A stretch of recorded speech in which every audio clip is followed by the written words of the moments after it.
Hi මචං අපි අද ගෙදරදී ලේසියෙන්ම හදාගන්න පුළුවන් කට්ලට් තමයි හදන්න යන්නේ. මුලින්ම කරන්න තියෙන්නේ තම්බපු අල ටිකක් අරගෙන කෑලි වලට කපලා හොඳට තලපයක් වගේ වෙනකම් පොඩි කරගන්න ඕනේ. ඊගාවට තියෙන්නේ අපි කපාගත්තු ලූණු, කරපිංච, අමු මිරිස් ටික තෙලට දාලා හොඳට කරි එක හදාගන්න තමයි අපි හදන්නේ. අපි ලුණු, ගම්බිරිස් එකතු කරගන්නවා.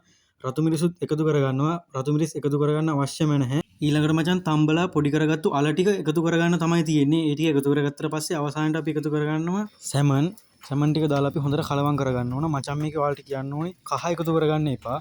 ඊළඟට අපිට තියෙන්නේ බැටර් එක හදාගන්න.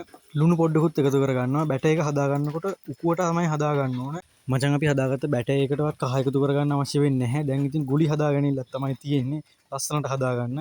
දැන් ඉතින් ඔබලා කඩ්ලට් කෝට් කරන්න ගිහලා හත් පොලේ නම් ගාගන්න එපා. හොඳට ඩබල් කෝට් කරගනින්න.